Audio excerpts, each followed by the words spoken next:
As per the report published by Tibet Action Institute, there is 1 million Tibetan children who were forcefully enrolled into Chinese colonial boarding school in Tibet. So today we are going to discuss how would these children would look at Tibetan course when they grow up. How would they also look at His Holiness the Dalai Lama when they become older? And to discuss on these issues, we are going to sit down with Dr. Gyalo, who came into exile in 2021, and he has some vivid memories of how China implemented colonial boarding school in Tibet. What are the objectives and aims of these colonial boarding schools in Tibet? And he will share us about its implementations in Tibet and what are the major ramifications if China succeeds in implementing more colonial boarding schools in Tibet. So we'll discuss on all these issues with Dr. Gyalo, who is an educationist and a sociologist based in Canada.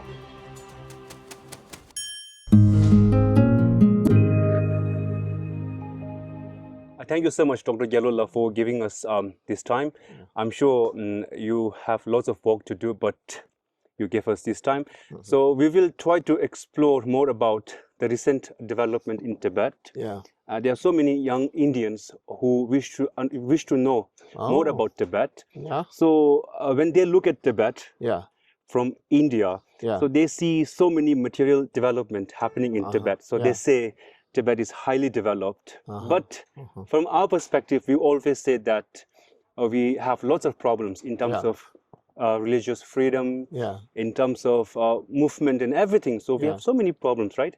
And Dr. Gyalo, you have a very vivid memory of what happened in Tibet in 2000s, and particularly how China implemented the colonial boarding school in Tibet, their aims and objectives. So we will try to explore on all these things.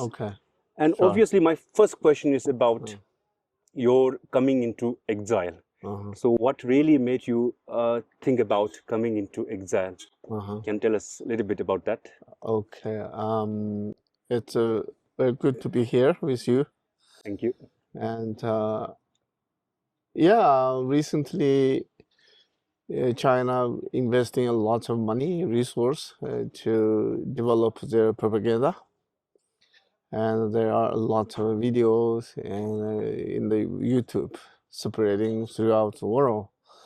So that's their sort of defending their ideological stand. So as a person who recently escaped from Tibet to exile society, the situation inside is very fresh in my mind. And of course, some of the video in the media, some attempting to supporting China's propaganda. And at the same time, people who from the ground like me, we saw the inside, what's the problem, the real problem. There are two levels of problem within Tibet. The facility aspect is very developed. We have to admit that. It doesn't mean you can ignore the other violation of the human right. And for example, religious and Buddhist monk in the monastery, and also ordinary people who devoting in the monastery. So they're limiting and minimizing their religious space, the practice of the religion in the space. At the same time, they minimizing the religious intellectual development. That's the core issue right now inside. For example, when you don't have a real religious master, you cannot, anywhere institution, you can't produce the highly advanced intellectual, then the religious system going to clap down.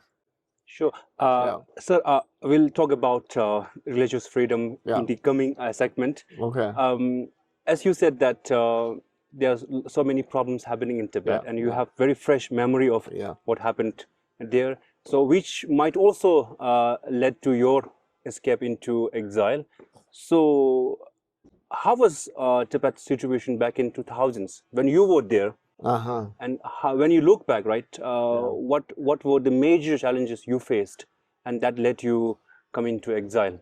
Okay. The major challenge in the first, I think, it's educational aspect. Now, I was engaged in Tibetan education issue for almost nearly 30 years. There are multiple problems that I had faced. For example, with language in education policy and curriculum control, and also the upgrading the colonial step by taking our age 4 to 6 kids into the boarding preschool. That's pretty much serious. When I was in my hometown uh, in 2016, I was teaching in a Chinese university, and then one of my brother called me, says, "Hey, you need to come home, and then your two grandniece are changing so strangely, very strange things are happening with them. So you come home. We don't know how to identify what's the cause that change." So then I asked him, what's wrong with that? Then you come home and then you check it. We don't know. Then in the late November, I think, in 2026, 26, I went there hometown, and then in that Friday evening, I asked my brother to pick up those two granny tablets. Let's see. 1 year before, when I was getting back to home, those two kids, one is age 3, one is age 4. They just ran out. They jumped on me without any hesitation. But on that day of in November, the Friday, the school gate just opened at 4:30. And then I just stand up right front of the school gate. The two kids came out. They just give me the eye contact without any emotional sign. And then when they come, and then I say, okay, let's go home. I pick up them and them home. And on the way, I observed them, their behavior. And then when they got home, I thought maybe it's week long, they stay in the school. They might have a very deep emotional exchange with their family member, their grandparents, and their parents. But unfortunately, they did not do that. They just threw the book back, and then just sitting there. And then during the dinner time, I engaged my parents, my father, and my family's talk. But those kids to stand, keep distance from us. The sitting there, right, exactly looks like a guest or stranger at their own home. No, they could not engage any conversation, any part of a conversation with us. In Tibetan? Yeah, in Tibetan. They were not able to converse in Tibetan? Yeah. So their parents and their grandparents were talking, having the Tibetan conversation, but they could not engage throughout the dinner. So I asked my brother, this is serious change. What if you don't want to if you don't send them to school? What's going to happen? And then they say, my brother is just 2 years younger than me. He just immediately, suddenly, tears, says, we'll have no choice. You know, we have no choice. If we don't send it, into the 2016 late June, they say local government made an announcement saying you have to send your kids to the school, township school, because this is a compulsory policy, education policy. You have to send it to your kids to school. So, and then they said, okay, if you don't send it, they're going to cut off your name from the government computer system. Then that will prevent you receiving any benefit from government system. It's a sort of economic punishment. Yes. The second part is your kids will later won't be able to get enrolled in a grade 1 sense. That means you're won't be able to have a formal education for life. The third part is they're gonna come to take the kids to the school without communicating with you, they say. So that's one. So, really? I said. And then on the sign of the behavior, those two kids there, it seems like they're not able to, the language capacity is already lost. They are not able to engage the family conversation. First, the second part is the more important, serious, I think, the change.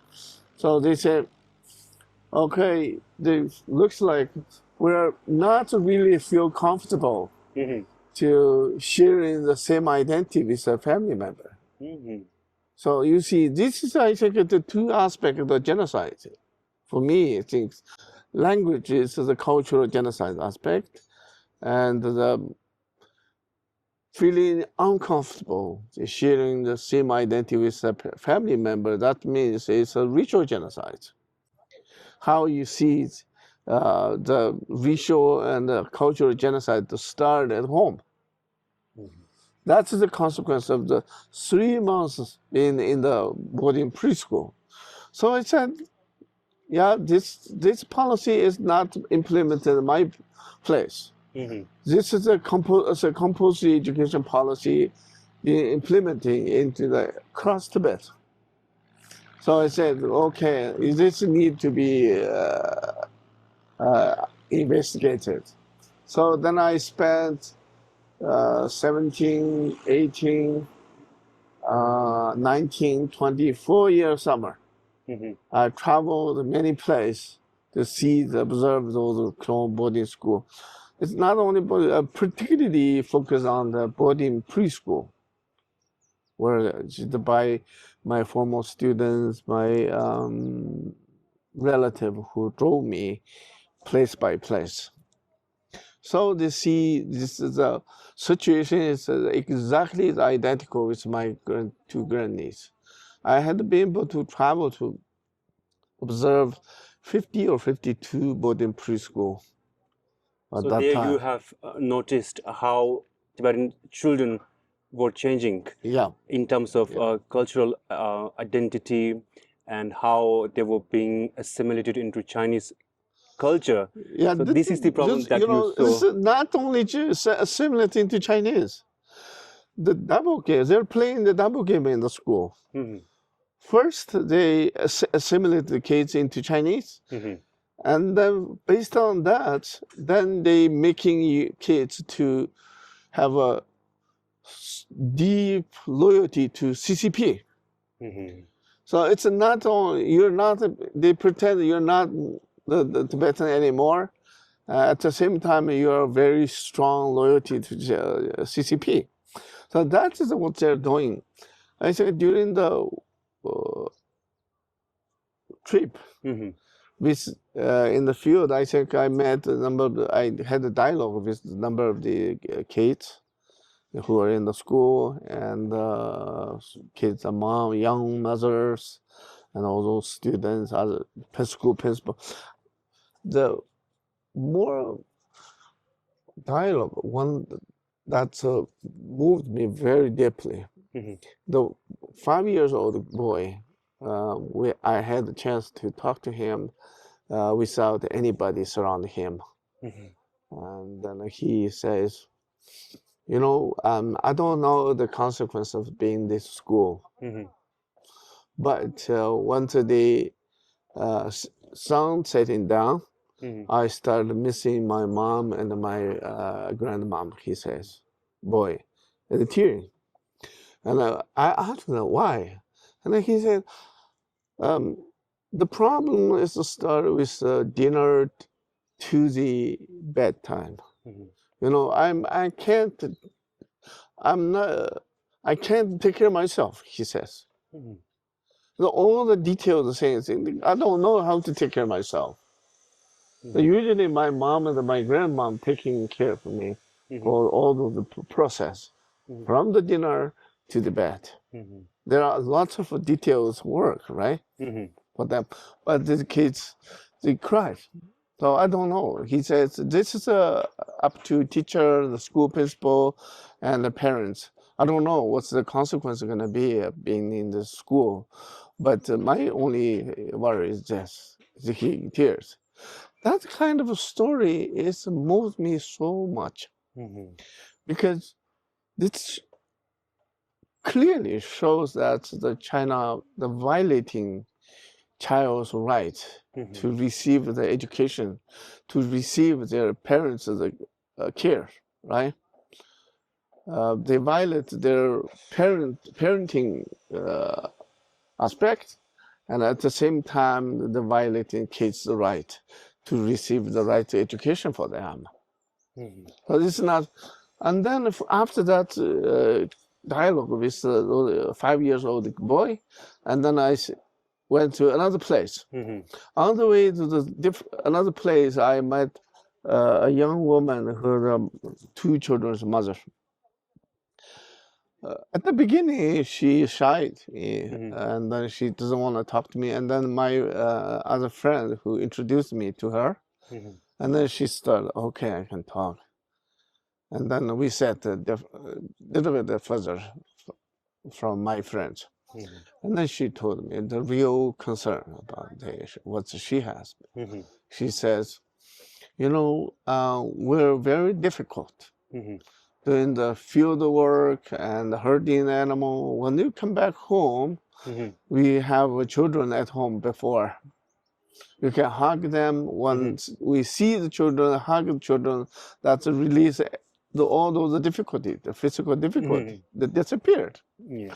But now they say, when we come back from herding animal and the field work, the difficult work, and then we got home, the children are not there. Mhm. So it's a physical difficulty and also start facing the mental difficulty. Mhm. So those young mothers are concerning the larger picture of the difficulty. They say, okay, it's not only for me. I think the villages around my village is all the same. They say all those women facing the same situation. Nobody cares. Nobody cares. It's a serious social issue, but nobody cares. And their children taken away to the boarding school, and then when they come home from the difficult work, field work and herding work, the the children are not there at Mhm. home. So that kind of thing. And then one the old man, I talked to him. Mhm. He asked me, so can I lie down on the grass? Yes, sure. And then I followed him. I lied down Mhm. and on the grass, and then we talked. He says, it seems like the situation is separating. Mhm. It seems like we not have no capacity to prevent this. Mhm. For me, I don't want to see my village change completely different from uh, our tradition, he says. Mhm. But obviously, nobody be able to stop those compulsory education. Of course, we need our children need to receive a good education, but that's not the way now the boarding school providing. the boarding school providing is Chinese, pouring the Chinese culture into Tibetan children, and minimizing their social space. They only be able to speak Chinese, not the Tibetan. So, So, yeah, sorry to interrupt. yeah, So you said that the main purpose of having all these boarding schools in Tibet yeah, is actually to get loyalty from these children when they grow, right? yeah, So, so many Tibetan, more than 1 million, which Tibet yeah, Action yeah, Institute reported yeah, some years back, yeah, they were forcibly enrolled into these schools, right? yeah, yeah. So now the question is, where do you see these children after 10 or 15 years? Oh, yeah, that's a good question. I did the follow-up research on this, mostly where I did the visit in over what, 4 years, summer. Um, when kids been in the school, boarding preschools, after 3 months, they became a stranger at home. But after the 7 years, those children confidently standing up to criticizing their family member who are not able to speak in Chinese. So you see, this is a very quick and a deep shift. Before they just sit there, be quiet, and even they feel uncomfortable hearing the Tibetan, speaking Tibetan, and also being in that situation. You know, they feel uncomfortable. That's the result after 3 months. But after 7 years, those generation almost confidently standing up to criticize their family member who are not able to speak in Mandarin or Chinese, they say. So last year, I got a video from my former student from in Tibet. Those children start arguing with their mother, says, don't speak Tibetan at home. We should speak Chinese at home. And then his mom says, why? Why should we speak Chinese at home? We at home, we're supposed to speak our own language. And then the kids says, it's not good if we speak Tibetan at home when they outside my school know this, then that's not good, he said. I think the school already intimidating children to stop speaking mother tongue at home, even with their mom. That's one thing. Now, this year, they start asking kids to spy on their parents. So why they spy that? So tell us who emphasizing mother tongue at home. Tell us. And then kids don't think complicated things, right? They just say what they hear, what they saw. And then when the kids talk to school principal, and the school link to the township government, and the government increase the pressure on parents. This is the pressure circulation by sending kids to spy on their parents. You see, that's kind of things that's happening. It's more and more. Recently, our number of the friends who visit the hometown, they told me, says, our children being treated as became like a foreigner at home when they come back home. See, so even the foreigner became like a foreigner. So when they come back home, so can you imagine that? That's the number. It's increasing by year. And China, sometime when school start, the first day of the school semester, the policeman holding the gun lying on the front of the school. They contain the school one by one. So anyone, single kids can't escape it. Yeah, you know, that's kind of a... So, as people believe that language is the identity of any nation, right? Yeah. So in one of your interviews, I saw you saying that China's policy is more or less like their own saying, like if you want to pull grass, it is better to pull the root itself, right? Yeah. So this is exactly what China is doing in Tibet. They want to uproot the very foundation of Tibetan culture, that is language. Yeah. Now, you said that even after 7 years, you can see a very strong change in their mindset towards Tibetan culture and their language.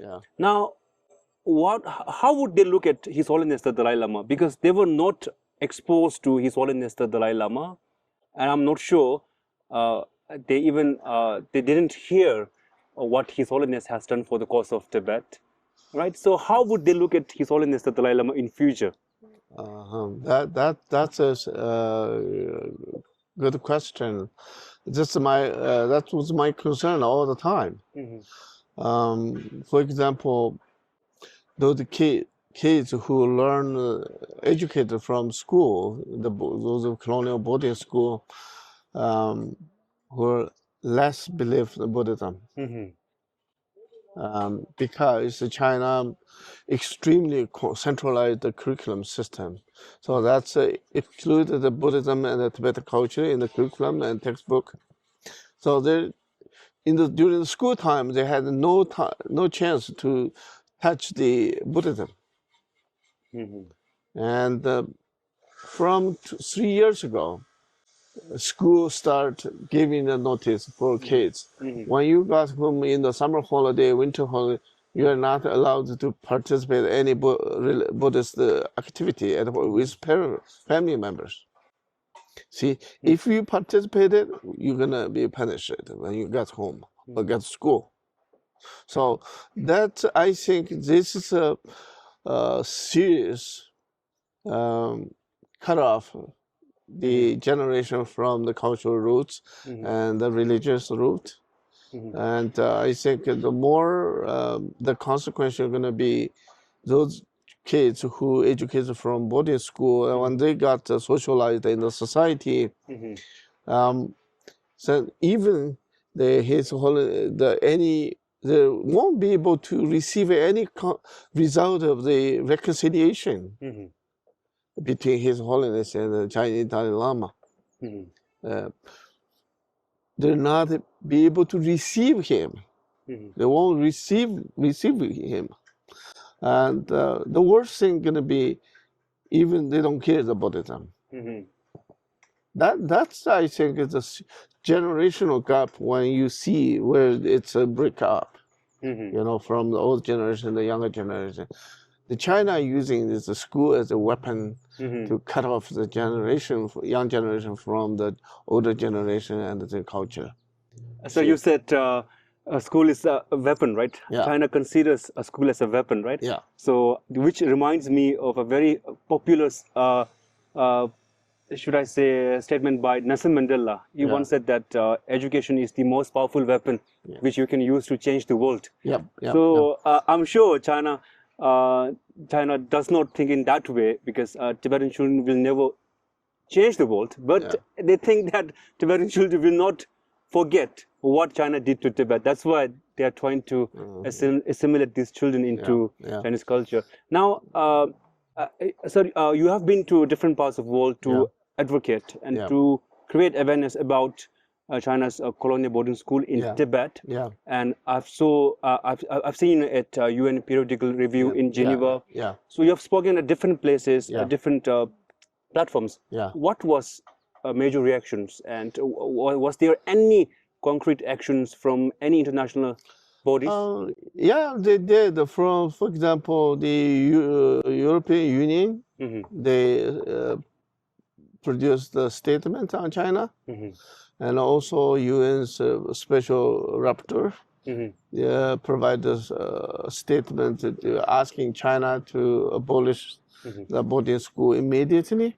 And also, I think the U.S. government also produced a policy on sanctioning those Chinese authority who engaged with the colonial boarding school policy. Mm-hmm. That I think to move the international community and also increase the international attention on the Tibetan issue. And I think even myself sacrificed a lot, and also I was so happy because to be able to raise the alarm, international community is not quite successful, but somehow it's a successful advocacy, I think. So two quick questions. Yeah. Obviously, you said you sacrificed a lot, and we saw it, and we believe that you are the pioneer in this campaign. And China's colonial boarding school concept itself spread across the world. So you said that you received lots of reactions from international bodies. Now the question is, how did China treat your families in Tibet? Did they intimidate them, and were they threatened? So yep. I can give you a concrete example. My four brothers been asked to have twice a month for chatting with chat with the policeman. Since I've been doing this, and the pressures all the time, they consistently remain the same pressure on my family members at home. For example, last year, November, when I was here, my dad passed away. My family couldn't tell me. They just let me know through other third party tell me.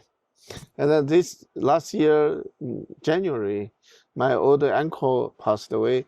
Again, they could not directly tell me, let me know, and then they go through the same way. The third party told me the older uncle passed away. So this is I think I'm okay. I can survive, I can survive in this place or other place. I can survive safely, but I can't stop doing this. This is a national concern. The people who, when the nation needed to sacrifice, they have to. If everybody doesn't want to sacrifice by concerning their connection with the inside the family, then who gonna fight it? It's right.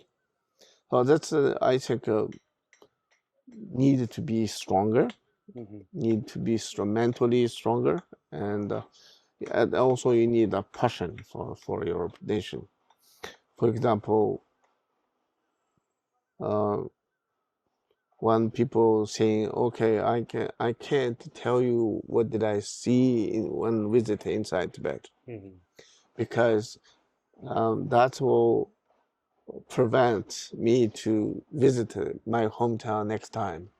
See, if those kind of people, the number increased, then it's trouble. Who's gonna fight it?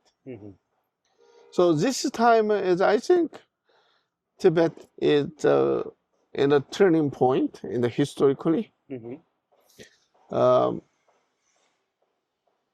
When those cultural revolution could not completely cut it off us, our culture and the civilization. But this time, it's by taking the age 4 to 6 kids in the colonial boarding school will completely makes the culture lose irreversible. For example, as you see, we have many Indian people, friends, right? So India needed to know this. The Tibetans been practicing the Indians' ancient culture over 1,300 years. The relation between India and Tibet is not about the recent 60 years, 70 years. It's throughout 1,300 years. what we have inside Tibetan society, the frame, the structure of the society, and the way of the society is the result of the practicing Indian, the ancient culture.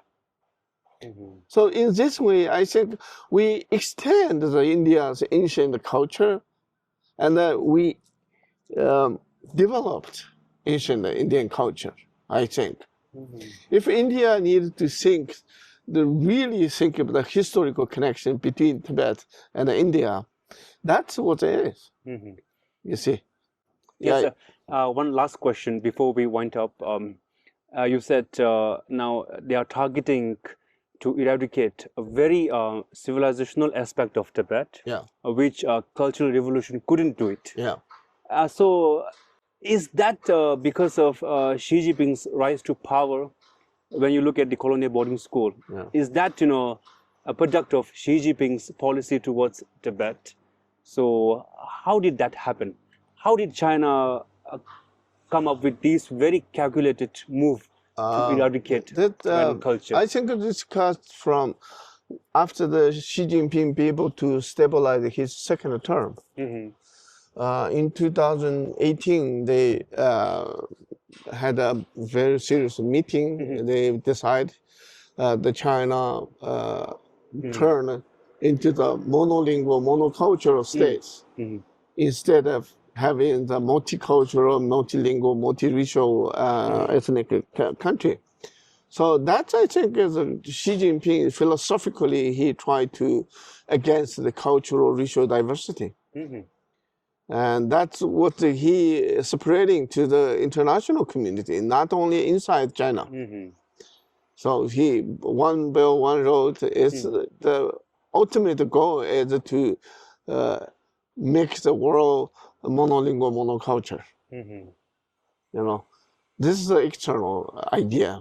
But internally, they have been saying we have a same nation, same culture, same language, same identity.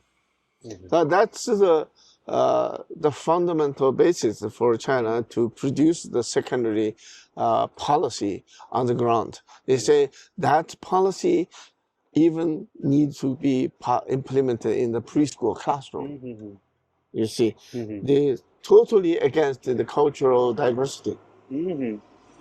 It's not only harmful for inside China's those minority group, but also the idea if the elected China grew up more and more, then China wanted to promote their monolingual ideology, try to against the cultural diversity in the global community, I think.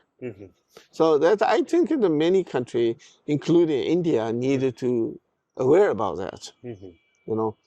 How you see the China preparing the world for with India, the infrastructure, the Western, how much of the financial investment they're doing in the border area. I can see it. I can see it. That I think they're using both soft power and hard power both together. Sometimes using soft power, sometimes using hard power to implement promote their ideology, I think. Sometimes mostly they tied with trading, economic activity. The trading part is you cannot separate the politics and the economic activity separately. Because the China it's tied very strategically. You can't separate them. But around the world, some of the country been naively falling into China's hand, right? They're trapped. They're doing that. But I think the majority of the country will know that. So now I think we will have to finish our podcast here. And I really thank you for giving us this time. My pleasure. And you spoke very strongly about how China conceptualized colonial boarding school in Tibet, the target of colonial boarding school in Tibet. How would these children react to the Tibetan cause? And you also spoke about very drastic change in their behavior Yeah. and their outlook towards Tibetan culture. Yeah. So those were very meaningful conversation.